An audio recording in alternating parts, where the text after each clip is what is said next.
I'm not hoping that nobody saw me trying to open my front door with my car keys. I like to answer questions and comments that I get on YouTube, so let's get to it. Have you ever done a video showing how to change songs into different keys? How about we do it right now? So, this is almost kind of like one of the ultimate questions, like how well do you actually know guitar? Because I really think that there's three main ways that we can use to transpose different songs.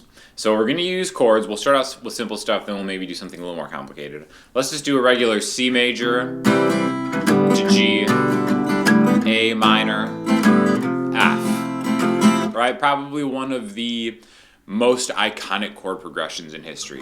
C, G, A minor, F. So first of all, you have to know what key we're in, okay?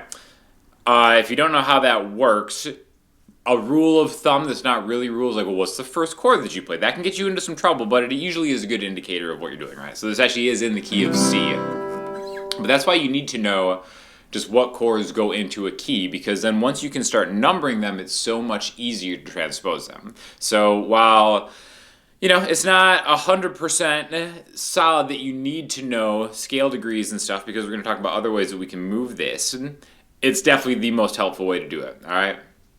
It's not that hard either. Every key has 7 notes. Each one of those notes become chords. I've done this in a bunch of different videos, but let's do just a quick recap. All right, so the C major scale looks like this. C, D, E, F, G, A, B, C.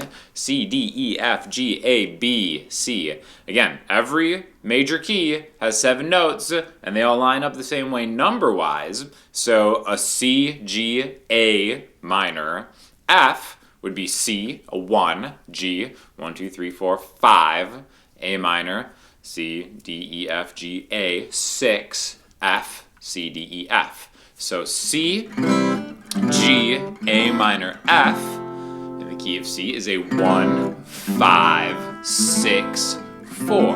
The next question you may have is like, well, why is that A and A minor and the other ones are major? Well, the first, fourth, and fifth notes in a key become major chords, and the second, third, and sixth notes in a key become minor chords. What about that 7th note would be your next question. I'm really just blowing through a lot of this music theory real quick. Just nobody ever uses the 7th chord in any meaningful way. That could be another rule that you go by that the jazz people will flame you for. But moving on, now we can use this information, seeing this chord progression, 1, 5, 6, 4, and putting it into practice on other keys. So this is where the transposition, the key change of it comes.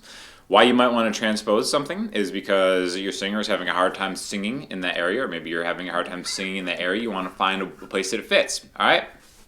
So if you know a bunch of chords, you can use that 1, 5, 6, 4 and try out different keys and just kind of audition them. The next most common key that people would use is the People's Key, the key of G. Right? Speaking of the People's Key, this video is sponsored by the People's Strings, Elixir. Elixir strings make everything sound better. In fact, I don't think these transpositions are going to work if you don't have Elixir strings on your guitar.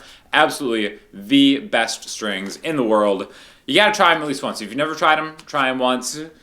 And if you don't like them, whatever, that's fine. That's on you. But I do think that if you try them, you won't regret it, and you'll probably stick with them forever, like I did. So shout out to Elixir for always sponsoring the videos. Let's do it in the People's Key, right? What is a 1, 5, 6, 4 if G is the 1 chord? All right, so now G is the 1 chord. What's 5? G, A, B, C, D. D, remember, is major, is the 5 chord. 6, you could actually just think of it, what's right after 5? 5 to 6, D to E, 6 being minor, E. And then 4, G, A, B, C.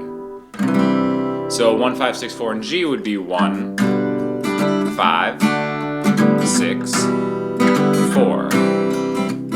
As compared to in C, 1, 5, 6, 4. Okay, so let's do a different way of doing this besides just using the numbers. One really great way to do it, the cheater's way to do it, I'm just kidding, but capo. Capo is super helpful, right?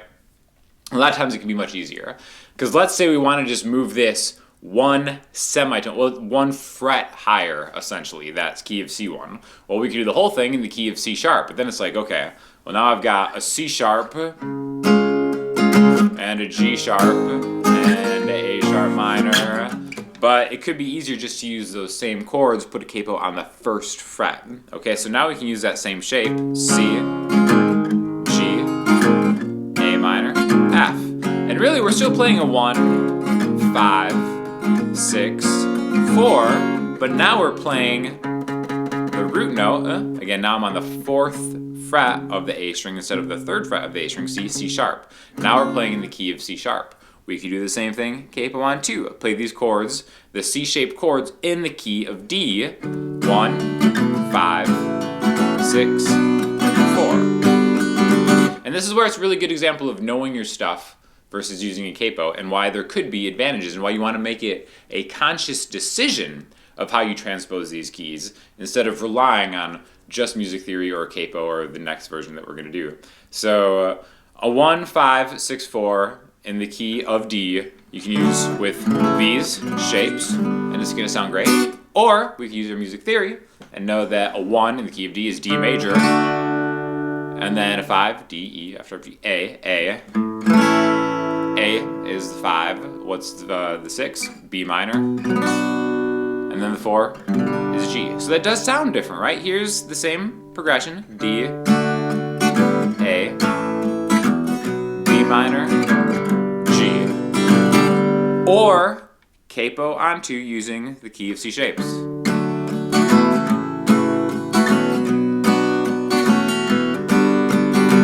Again, sounds pretty much the same. They both work, okay? But now we have actually removed access to essentially 2 frets worth of different notes that, maybe you might want to use.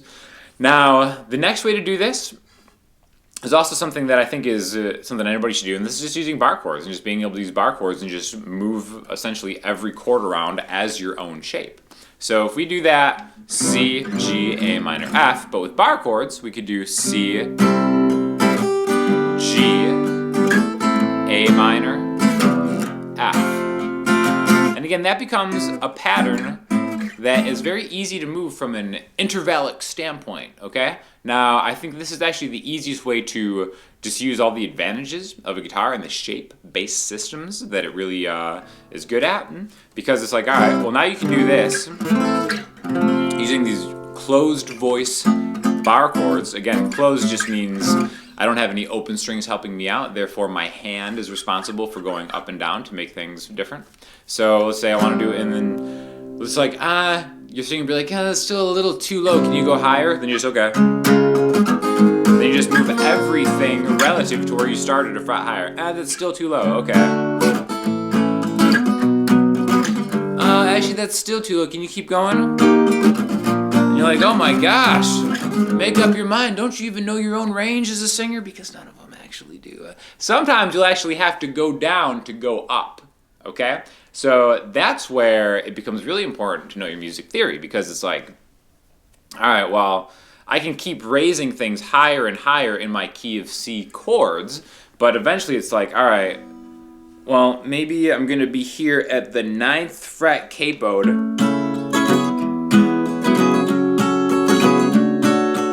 and then you've got the capo on the 9th fret, you've essentially turned your guitar into a ukulele, right? And you lose so much of that bottom end that makes it sound great. But what key are we in if we play a C-shaped chord here? Where's my root note? It's the 12th fret on the A string. So this is really the key of A major. I'm just using my C shapes. I just played a D for no reason. It's like, well, why don't I just do that same range, right? That same key, but using my knowledge of the key of A. So knowing that A is 1, E is 5, F sharp minor is 6, and then A, B, C sharp, D. Right there, right? So 1, 5, 6, 4. Which is essentially the same as capo on 9.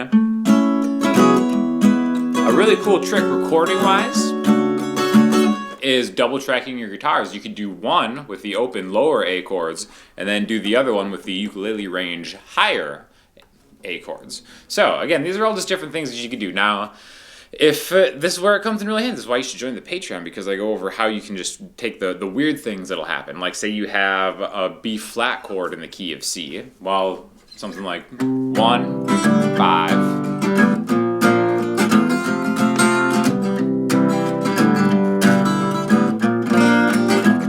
that B flat isn't even in the key.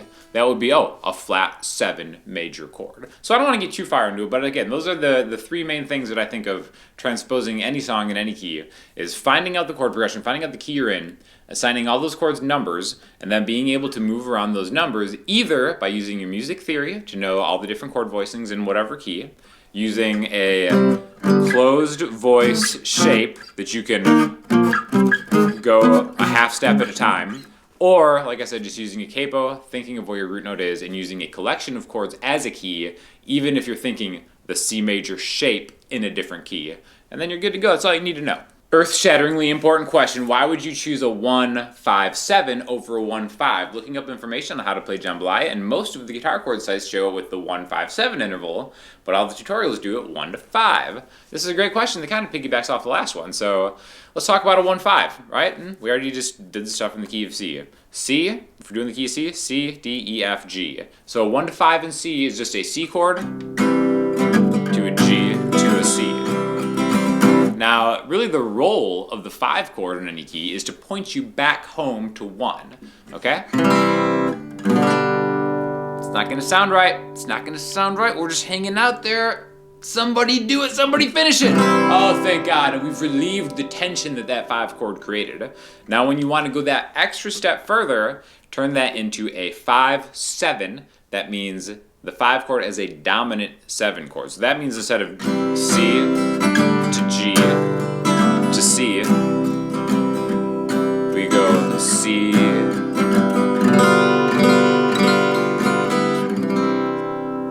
back to C. All right, so that 5-7. Again, I don't love this G7 chord. I'd rather use this or this.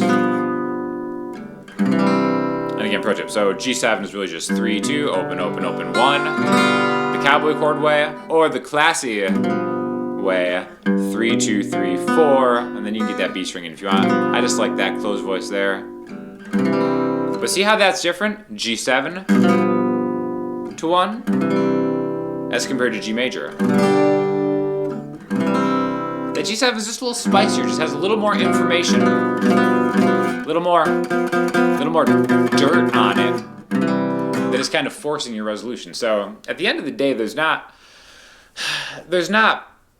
conceptually a difference between a 5-1 and a 5-7-1 or a 5-13-1. They're all doing the same function, essentially. It's just kind of, you just get some tools, and as far as how you want to do it. You could do it as a G9 chord, which is something I really like.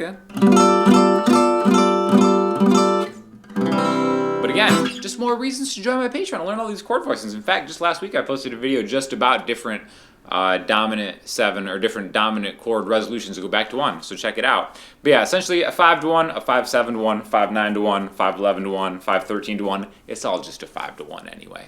A complete mess of a video. It's always funny to me when someone watches one of the QAs for the first time and it's like, all right, yeah, I'm jumping back and forth between like 8 different topics all in one video. And they're like, well, this is a mess. It's supposed to be a mess. That's the charm of it, is that all of this is a mess. So if you don't like the mess, go into some clean YouTube channels, because we got that dirt, we got that grit over on the SD channel. I really love your informative reviews, greatly appreciated. A lot of times you're over my head, but I always learn something from all your videos. Thanks for helping me to be a better musician. Shout out to Joe Berger, who watches all the videos. The golden sub of the year, Joe. Thank you so much. This was on the M2 Mac Mini video I posted on Sunday, where I just kind of tested to see if the base model Mac Mini, which is the only thing that's like a really good deal, it's $599 for just the computer itself, is a good deal. And I've been super impressed with that machine. So if you have any more questions, I'm still putting it through its paces long term, but so far so good. That thing is a beast. So if you are interested in getting into the Mac ecosystem, I think it actually is the most cost-effective way to do it. And so far it's helped me do everything that I need to do, so thumbs up on that one. Unsubscribing any channel doing shorts. Sorry, but it's gonna destroy YouTube as we knew it. Please stop, it's taking over our homepage and can't stop it. So I really don't want to be the guy that complains about YouTube, but I do think it's important for people to know what their creators kind of like experience being on the YouTube platform, because I just dealt with this the other day. So basically, YouTube is just this algorithm that is all-consuming, and you probably have heard this before, and creators have to keep feeding it to stay relevant. And it's not even about being relevant like posting shorts, trying to be trendy, trying to jump on the new hip thing. It's like if we don't do it, you just get punished by the algorithm. In fact, it's funny. I had this video that was doing really well. People seemed to be enjoying it. Definitely on brand for my channel. And again, I was super happy that people were liking it. It was bringing a lot of views. It was awesome. It was another Elixir sponsored video, which was great. And I got the opportunity to go to a Super Bowl party in Vegas that my friend was having. So I'm like, all right, well, I don't really have content lined up, but maybe I could take like a day off and not post a short or a long form video or something. It'll be fine, right? And then this happened. So look at that. It's like you can tell the exact moment that YouTube was like, oh, you thought you could take a day off? No. Sorry, bud. Sorry. We're just going to cut the juice off. We're going to pull the plug and we're not going to show anybody your video because there's so many people that want to, do content creation for a living. So it's like, I'm not mad about it. I feel like I'm in a super privileged position to be able to do this, and a lot of people see the videos, and it's like the dream job for sure.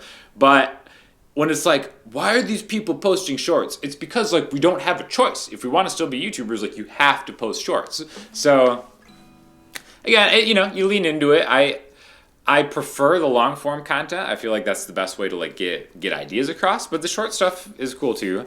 I will say though that being at the mercy of the algorithm can be a very stressful thing. That's why it is important to that's why the sponsors are so important. That's why like Elixir Strings is awesome because we've got to deal with like, hey, we got you, Sean. Whatever you want to do, whatever risk you want to take, we'll be there for you every month. That is so astronomically important to the mental health of creators.